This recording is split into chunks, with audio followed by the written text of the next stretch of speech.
Geno mara Nyakwaramogi ni riyo makare kendo en gikruok mar wuotho kodwa e wuodhni mar weche manyien mag migago kowuok e Ramogi TV. Mokwongo thuond weche. NGCDF stands tall as the most effective decentralized fund in this country, and it is in the interest of every Kenyan to protect CDF. E kinde ni maliet okwako aguch omenda mag NGCDF, moko kuom jod bura odok ne aguluno ka giwacho ni osekelo lokruok mathoth e pacho ka. Wang'iye ka kendo waneno ka Afrika mangima obiro Kenya ka. Mano wich kuot maduong' ka Afrika mangima obiro Kenya ka e ka wang'iyo odiochieng' maduong' mar jofwambo. Polis omako jogo manjoloso sigana mane okete tipo mar BBC. Piny ngima dhialo odiochieng' fwambo e kinde mar riwruok mar jofwambo e pacho ka Kenya Union of Journalists oseomeko maoyae mag jofwambo. Sasa nikaambia tunaona ameharibu mtoto. Sasa mama yake nikaambia mama yake sasa tufanye nini? Tupeleke hospitali wapi? Na mtoto alikuwa hana manguo yoyote. Alikuwa tu uchi kabisa na mtoto alikuwa amesirai. Nyathi ma jaiga achiel ngimane nitiere kama rach e osiptal maduong' ma Kericho bang' kano bambe gi jal moro ma jahigni 46.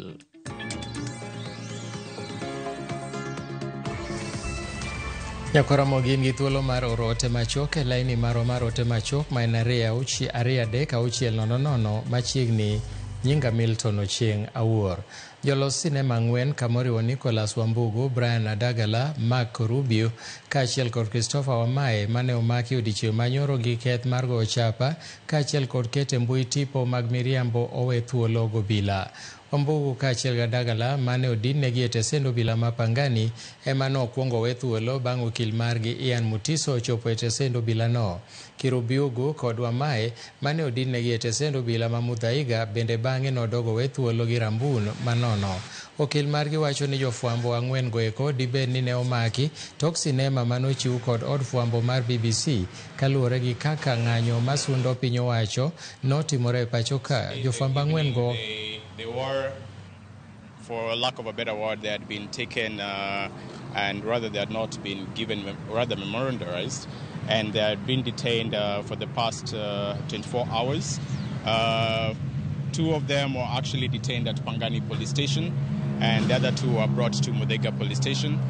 And the courtesy of the media houses and other advocates and also some friends from the law enforcement were able to give me further information as far as the reasons why these individuals had been taken. And from the perusal of the OB, it seems that they were likely going to be charged with the publication of false information. We're yet to know the particulars on why these charges do exist. So to say, I'm happy for the guys who came through. For sure, definitely friends came through. Relatives came through. My family came through. E kinde ma piny ngima hingo odiochieng' fwambo, jodito mantiere paw fwambo okwayo piny owacho mondo we chenro mar thiro ratich jofwambo e pacho ka. Dwaro ma kama biro tok jofwambo ang'wen mosebedo kamako tipo mag sinema nondhi odiochieng' manyoro gobila ka nyaka sani osewegi thuolo. Kane giloso e kinde romo mar hingo odiochieng' ma kawuono ni, riwruok jofwambo e pacho ka KUJ oseyo piny owacho kuom rocho ratich jofwambo e kinde ka kinde ka gitiyo tijegi. Freedom to think, rock, or you dance to rock. Freedom Day, we are keen to continue to partner with the media for the promotion of all fundamental freedoms, particularly freedom of expression, freedom of opinion, and not forgetting the freedom from want. Kawuono kwang'iyo odiochieng' maduong' mar jofwambo. Wang'iye ka kendo waneno ka Afrika mangima obiro Kenya ka. Mano wich kuot maduong' ka Afrika mangima obiro Kenya ka e ka wang'iyo odiochieng' maduong' mar jofwambo. Polis omako jogo manjoloso sigana mane okete tipo mar BBC. Waneno ni mago gin gik manyaka wakwedi. Piny owacho koro lando chenro mabiro chiwo thuolo ne kembe mag chai uso chichi mag pinje ma oko maonge donjruok mar jal moramora. Maeri en kaka achiel kuom yore mag konyo bero yuto ma jopur mag chai. Kolose kinde manoyaw ayanga nyasi mar dhialo odiechieng' mar pur mar majan chai e kambi mar Gitugi e gwenge ma Othaya e kaunti ma Nyeri, jatend migawo mar pur Mutahi Kagwe owacho ni chenrono bende biro konyo e kelo lokruok e sektano. Chenrono bende Kagwe omedo ni biro bero kendo chwalo chal mar ochumi ma pacho ka e rang'iny mamalo. To sell their teas directly to the international markets without intermediaries. This strategy will augment government of Kenya marketing efforts and therefore translate to increased earnings for our tea farmers. Can you make sure that the tea that leaves our borders, whether by road or by sea, can you make sure that we are sending the best quality tea that we can send from outside to outside this nation? Tulisema tutakaa kwa serikali, ile matatizo iko tutayatatua ya tukiwa ndani, na ndiposa nataka nipongeze waziri wa kilimo Mutahi Kagwe kutoka ashike hiyo nyadhifa ya kutongoza. Tumeona bei ya kahawa imeimarika. E weche mamoko bende en ni nyathi moro ma jahiga achiel gi nus mawuok e gweng' ma Chesingoro e kar chung' od bura ma Bureti ngimane ni e kind akuru gi Asumbi osiptal maduong' ma Kericho bang' kano bambe gi jal moro ma jahigni 46. Kaluwore gi Nancy Wendot ma en apisa mar thieth e osiptal ma Kericho, nyathino noring godo e kar thieth maduong' ma Kericho bang' kano thiedhe od thieth ma Kapkatet sub county. Obila e gwenge ma Bureti wacho ni jopiny ema nokonyo obila ndhiyo achich miseyo gi bembo kendo din e tesend obila ma Litein.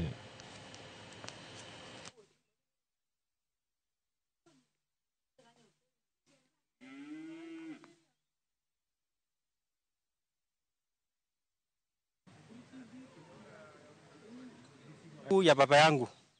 Nilisikia tu mayowe, nikafika hapa hivi, nikapata mtoto akiwa amechukuliwa hospitali na majirani. Na kufika huko nduku sasa ya huyu mjamaa alikuwa ameshashika huyu na akajaribu uwezo alikuwa nayo akafunga mikono. Sasa nikaingilia kati, tukapambana na huyu mjamaa, tukamshika, tukafunga vizuri. Na tukaweza kumuuliza ni nini hasa wewe ulifanya. Sasa nikasikia tu kama mama mtoto anasema ati mtoto ameuliwa. Sasa vile niliangalia tu kwa fence, so nikaona wamefika hapo. So nikaambia tu mtoto umshishike mtoto kwa nini, umshike mtoto mkinyorosha, msishike kama umekunja. Sasa nikatoka tu nikaruka kwa fence, nikakuja nikashika mtoto. Sasa vile nilishika mtoto, nikapata mtoto damu inatoka kwa mdomo. Sasa nikaambia ni nini ilifanyika. Sasa akasema alirusha. Sasa nikashika mtoto, vile nishika mtoto, nikashika damu nini kwa mkono. Ndio kabisa juu aliharibu mtoto wangu. Na hata saa hizi juu mtoto mwingine akuache saa hii. Niliacha mamangu. Lakini mimi nataka haki ya mtoto kutoka saa hii. Na saa hii anaendelea na dawa. Nataka watu wanisaidie kabisa, mtoto ameumia na sijui nyumbani saa hii. Na ninashukuru tena mama wetu, mama kaunti ametusaidia sana, na ninashukuru, nampea shukrani. Being a case of GBV referral from Kapkatet, the child had a second perineal tear after being defiled and assaulted by a person who was well known to her. Repair of the tear was done in our theatre. Admission done. The child is undergoing treatment and in a very stable condition. We continue supporting gender-based matters in this hospital and the county, though this being one of the youngest and the recent one. Jod bura mopogore opogore pachoka medo dok ne agucho omenda mag NGCDF mosekwa kod ywaruok makagi kacha ahinya to tok do ng'ado na aguluno nochaki ataro machik. Kolose skund secondary ma Umoja, jaod bura ma Dagoretti South John Kiarie wacho na agulu mar NGCDF osekonyo kelo dongruok maromre gwenge mopogore opogore pachoka. Kiarie nomedo ni jod bura tiyo matek ka bende gidwaro maneno ni chike matayo aguche NGCDF go ni kare.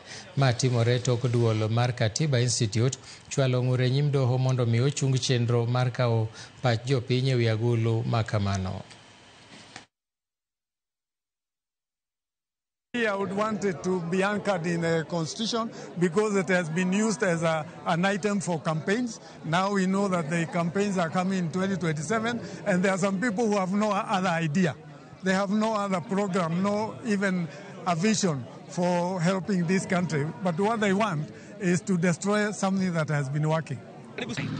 NGCDF stands tall as the most effective decentralized fund in this country. And it is in the interest of every Kenyan to protect CDF. At times, people want to mix the conversation with members of parliament and so on. But even in its constitution today, the NGCDF Act is very clear that the role of the member of parliament is in for mobilizing for funds, that is by championing and lobbying in parliament, and then ultimately oversight. Tunaweza sema iendelee kwa sababu tukiondoa mambo ingine ile kitu wanatuambia leo, kesho wanaweza kutuambia wameondoa ndio wafix hiyo ingine tena yote iende. Kwa hivyo tunaweza sema CDF iendelee. Sirikal othegore kod osuru mimeda achiel kachiel ne jopiny e paro mar chik mar omenda ma higani. Kata kamano, sirikal biro juogo osuru e wi mwandu moko mane e thuolo mokalo nogolnegi osuru chutho, kaluoro nitiere ni ma nyalo biro miyo nengo mar mwandu idho. E thuolo machuok mokalo, sirikal osebedo kalando ni wang'ni ok obi medo osuru ne jopiny, to kao kamano neno ni osuru moseketi olu makare, kendo dino fuok ma osuru mar jopiny hinyo lal godo, mano ni ji duto chulo osuru kendo omenda no ti godo kaka dwarore. Jolony weche mag osuru wacho ni kata obedo ni ok en paro mar chik omenda madhi bi osuru achiel kachiel ne japiny, mak mana en idhi ti kode rieyo yore mag osuru masani nitiere. Aneno kachalo magidwa ni choko margi obed maber. To kaluwore mana gi gima nitie, ok gima nyien momedi. Ingawa nitie momedi. Kore wi meto ka, kata wi golo, nitie mabeyo, to gima richo. Achiel kuom chike moketi e lokruok en e wi osuru mijuogo kuom mwandu kata value added tax. Mwandu ma ok oketnegi osuru mora mora hinyo chiwo thuolo ne jolos mwandu mondo kwa osuru mag tiyo godo e loso mwandu no kuom sirikal. Gino ma hinyo miyo nengo mwandu bedo maber ne jonyiewo. Golo niang' e puodho mobed transported nyaka factory kamidhi lose skari ne en zero rated. Tiende ne wuon mwandu ne nyalo golo osuru ma sirikal okawo kuome cha, to mbeko nego japiny bei. Lakini sani koro gitere exempt. Tiende niya, japiny ema dhi bear the burden. Tiende japiny ema dhi ting'o sigo mar chulo osuru no. Ok oyienegi mbeko. Koro ok ombekenegi. Tiende ni skari, cabbage tingo skari, transportation of sugar from the farm to milling factories. Tiende ni tingo niang' kigole e puodho kitere factory beche de medre. Bedo ni paro mar chik omenda ma higani, thoth mwandu ma kamano sani koro dar kendo ok chiw thuolo mar kawo osuru kuom sirikal, nyiso ni jolos mwandu koro dhi ng'awo nengo mwandu go. Kwa we about industrialization, to we about employment. And kwa we about gero kembni, to we about ndiko jopiny tich. One country mwase bit kwa yuak ni industrialization onego bed ni watimre nade wadhigo mbele. To onego bed ni japiny yudo tich. Tiende ni ka industrialization onge, ka gero kembni onge to japiny ok nyal yudo tich. Koro iyudo ka locally assembled funds, tiende ni simbego miloso e Kenya ka, mitweyo matudi malos Kenya ka, itimruok nade, bende koro itero ka exempt kocha. Mane kaka pimo zero rated gi exempt. Itere ka exempt kocha. Tiende ni kata mana bech simu dhi timre nade, dhi bet malo. Paro mar chik ni bende chiwo thuolo mathoth ma duol masero osuru KRA biro kawo e duoko ne ji osuru kowuok kuom ndalo 90 nyaka ndalo 120. Now have people who claim tax refunds because they run bakeries. And we are paying a lot of money to many bakeries. But you know what they're doing? They have more accountants in those bakeries than people who bake any bread. This, ladies and gentlemen, we must have a candid conversation and stop it. Gimachielo manyaka tie joganda en golo bath chik mar Tax Procedures Act mamono KRA kuom riwo chenro mag ohala kod mar wuon ohala, madhi nyiso ni KRA biro nyalo yudo nonro mag ng'ato wuon. Pono ni opodhe kaka en, joma dhi rutaya dhi winjo maber kaluwore ni omenda mag aheri ogolnegi osuru. Koro chieng' ma tich orumo, ka contract orumo, kata kiretaya, kata in case of death, kata kiresign, tibiro yudo ni gini migo in lump sum. sirikal ng'ado ga usuru wiye kanyo, obedo ga considered income tax, teno go benita ing'ade. Koro gisani gi propose ni gini ok bro timruok nade, ok dhi ng'ade. En koro obedo part of the exempt mua wuecha. Then it is exempted from the taxable income tax. Koro mano waneno ka proposal mabende biro maber kabisa. To mano bende koro take care of our retirees. Even though penjo samoro gi penjo ganea koro anyway about retirement ka gima chamo kawuono takia. Oniod bura opuodhe ibiro tere ne jatend piny mondo goye koke kata chiwo paro machielo e wi paro mar chiko omenda ma higani. Simfros Okinda, Ramogi TV. Nyakwaramogi en thuolo mar kawo yweyo mokwongo e chenro mar migago. Aneno temoro kaka Mama Nicole, mano nyar kansela mar Kariobangi Market, wacho ni mon ng'eny ahinya magima tero ng'ato kuom nyathi akia lit sana piny orumo. Mano Mama Nicole mar Kariobangi Market. Kaito Pascal Olajo kod nyar Vera Pascal wacho ni waneno news yo makare kabisa kawan ka Bondo Nyasore School kothe machwe kabisa musna joka mosenindo jaduong' Olajo te erokamano. Nyakwaramogi wadhi e yweyo to waduogo bang' thuolo machuok.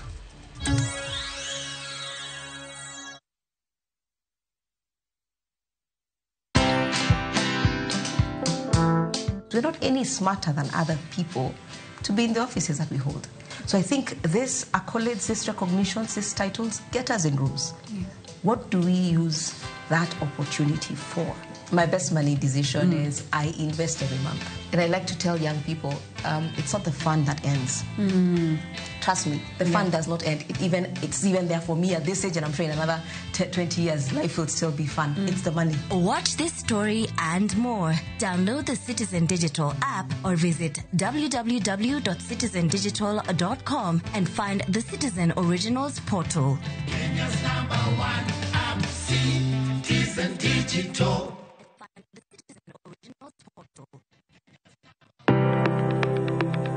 En gima konyo e ngima mapile, to ken gima ng'ato dwaro e ngimane. Bedo gi ngima maber miyo ng'ato dak e ngima maber. Kapok achopo kama dhi osiptal mamiya yath, ang'oga ang'o manyalo timo. Riwri gi Ruth Otieno e penj laktar, ka wakelo ni paro mag jolony, paro mag reso ngima ji, kod sigendni majiwo ji. Sickle cell en tuo mawuok kuom jonyuol.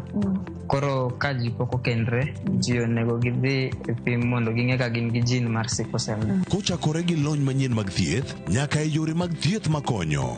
Wan gi gik moko duto madwarore. Ka iwinjo kaka iwuotho to kawira maki wi bari seche te idhi aga osiptal wacho ni anadwa ni mondo kawuono pima remo. Penj laktar wuok tich nyaka tich abich saa 12 odhiambo mana e Ramogi TV.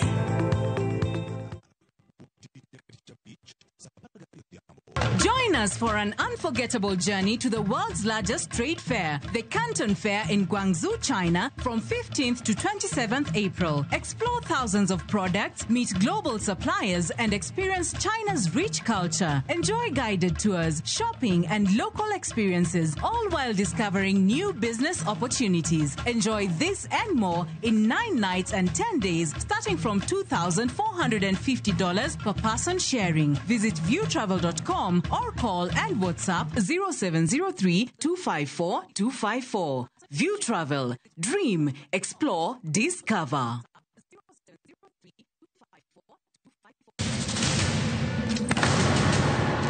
Duto teka unusiye gi wachno. To ano ka bibet ka ikinyome. To kate arus mare ano ka bibiro. Wuok tich mabiro, sigana manyien chako. Ere kaka ini nyalo timre gosipna malich kamae. Kosiparo ni nen mana kende ka an kamoro achiel kode. To joma ni kate bende ni kode. En chunje adek. Osiem, hera, koda timbe andhoga makelo chwanyruok. Koro onge kaka arus ni nyalo timre. Maye yawa. Ikri ne wuodh parineti. Sigana manyiso kaka inyalo tem paro kod lek ma ng'ato nigo. Kendo yiero nyalo loko gik moko duto. Parineti. Chakre wuok tich mana e Ramogi TV. Kik bai.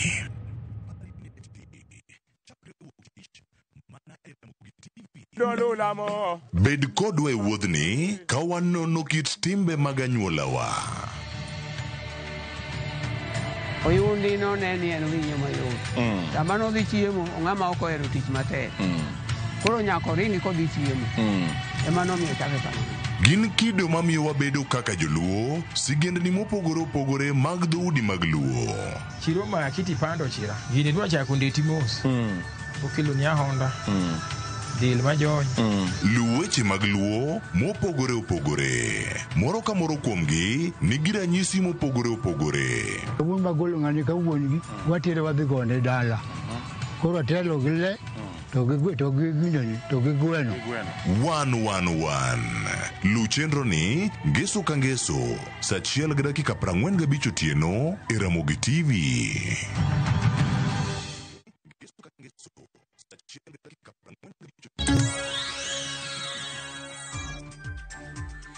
Machiegni kendo, sirikal oketo thenge omenda maromo siling bilion 4.7 ne chenro mag ywayo teko stima e kauntis mantiere e kadho nam chumbi. Kanolosi e gweng' ma Boyani e kar chung'ot bura mar Rabai, kama noyange chenro mar keto tim bad migawo mar Rural Electrification and Renewable Energy Corporation. Jatend migawo mar teko Opiyo Wandayi olero ni ewi omenda moket tenge bilion 1.9 ibiro tiyo godo e keto stima e kaunti ma Kilifi. Wandayi nomedo ni chenro no ma Boyani biro miyo ute maromo 172 teko mar stima, kolero ni mano en chakruok ne e kar chung'ot bura mar Rabai. Jalup gavana ma Kilifi Flora Mbese bende nopako chenro no. Refu sana kuhusu mambo ya moto, na tumahidiwa na watu wengi sana, hata wekezaji, tuseme wekezaji washakuja kutuandika majina. Unasikia mwekezaji anakuambia kwamba nitachukua nyumba kama 1,000 na kitu nizidi kumwekea stima. Tukaandikwa majina, tukapeana makadi, makiare, lakini hakuna chote kilifanyika. Paka leo hii Mwenyezi Mungu amajalia, Kenga Mpe amekuja kuingia mbunge, ndio amekuja ameng'ang'ana na ametuahidi kweli. Akasema ndani ya mwaka huu hutafika mwezi wa 6 stima itakuwa imefika. Na ni kweli hiyo kitu amethibitisha. Hata sisi kusema ule kweli, tumombe ya Mwenyezi Mungu sana. Kwa sababu kama kuna shida, area ya Boyani upande wa moto ilikuwa jambo moja kubwa sana. Komiti mar od bura mar Senate mochung' ne weche tudruok e kind sirikal mamalo kod mago ma counties koro yango ni counties mopogore opogore pacho ka osebedo ka tiyo go omenda margi arietha wira ni gitiyo ga guche mag bengi madikal 1,800 chal madhi ataro machika ma kaka itiyo go omenda e thurka. E kinde mane giromo ga apisas mag apis majaga budget kod apisas mag jonon buge sirikal, nofwenyore ni moko kuom aguche bengi go sani ok ti kata osebedo kitiyo kodgi e kinde mokalo. Chal ma kama wachore ni duoko chien yie ewi kaka counties tayo chenro mekgi mag dongruok kod kaka gitiyo go omenda.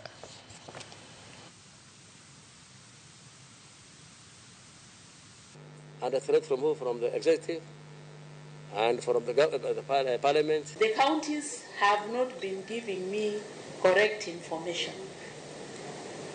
It is very serious, and it is something that must be addressed, because going forward, we cannot have them, lying to the whole country, basically, because when I put this wrong information in the budget implementation review reports, then we are lying to Parliament, we are lying to the citizens, and the solution must be found. We have at least realized here, in the presence of you, the senators, and in the presence of the representative of the Council of Governors, that indeed we don't have visibility of all these accounts, and worse still, of the amounts held in these accounts and the use of those accounts. That is where risk is. So I would propose that a special exercise to identify all the accounts, whether known and unknown, be done, and probably even invoke the support of the Central Bank of Kenya to speak to the Central Bank or ensure that the Central Banks disclose. We have asked the Auditor General and the COB to issue a circular immediately to all county governments, for every county government to highlight how many commercial bank accounts they have opened, what they are used for, and how much in those accounts. Because you see, In some counties, some are using those accounts to siphon county public funds. There's nothing illegal in counties opening accounts in commercial banks for as long as the approval has been obtained by the CS of National Treasury. Sekta mar limbe pachoka osebedo katimo maber ka duol magayo weche mag limbe pachoka Tourism Regulatory Authority wacho ni gisepuodho kendo chiwo lesen ne ohelni motenore gi limbe mahewo gana 33 bang' chopo rang'iny madwarore. Kaluwore gi duol mar KTA, maendi en medruok maneno bang' ohelni mosebedo kating'o malo limbe pachoka ka bende igeno ni kwan makama biro medore e kind thuolo mabiro. Ripot makama noyangi e kinde romo moywayo jodito mantiere sekta mar limbe e kinde romo margi e gwenge mag Naivasha e kaunti ma Nakuru. What does it contain? What do you need to expect? I do not want to... We are on track because we have registered a number of tourism enterprises ranging to the tune of 33,000 tourism enterprises registered and licensed by the authority. And we are also doing that on the basis of standards. We have also developed quite a number of standards that forms the basis of the regulating these enterprises, and there are about 18 in total standards that we have developed as an authority to ensure that the sector is regulated in a sustainable manner. Whereby you find that most housekeepers are not recognized. Why are they not recognized? Majority of our employers tend to think housekeeping is a back of the hotel business. But I'm here just to remind them that the room business is contributing, depending on the setup of the hotel, contributing between 60 to 80% of the total hotel revenue. Piny owacho chako chenro madwaro gero kar tiegruok matiego jopuonj e gwenge ma kanyono e kaunti ma Kitui. Dwaro ma kama nomienjo e romo ma jodito mawuok e migawo mar pur kaachiel kod apisas mag pur e kaunti ma Kitui, kama bang'e ne gidhi timo nonro e lowo michano gerie kar tiegruogno. Kaluwore gi jatend migawo mar pur e kauntino Dr. Mbaya Kimwele, sirikand kauntino ero oseketo thenge lowo ma owinjore ogerie kar tiegruogno.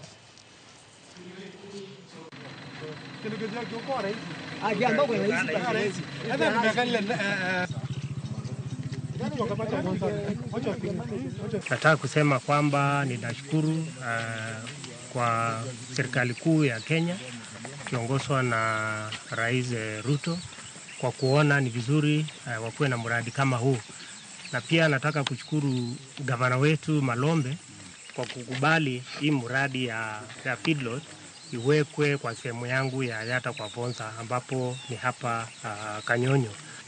There will be a lot of development within the 5,000. First, there is fencing to protect whatever is inside. There are issues of the water points. Those are the boreholes. And then there is also irrigation or pasture.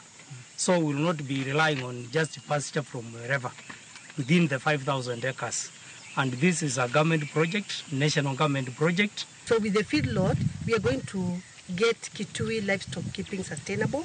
We are going to get also a lot of business from across the other counties, because I believe that Mount Kenya region will be looking at this feedlot here also to benefit from it.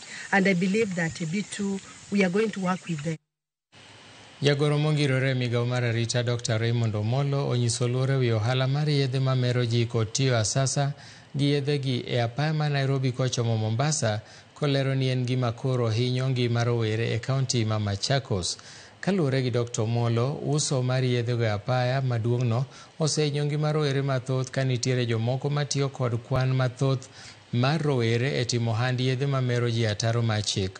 Omolo jiwo ni sirikal dhi tiyo kanyakla kod jokanyo e kedo kod yedhe mamero ji, ahinya mago miuso e apaya maduong' ma Nairobi kochomo Mombasa.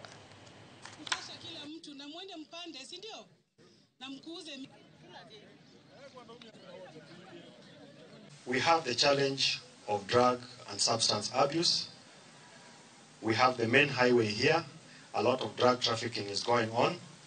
And we have agreed that we will work closely with all the players, the business community, the leaders, the religious leaders, so that we completely eradicate drug and substance abuse. And those who want to profiteer from this, let them look for another business to do.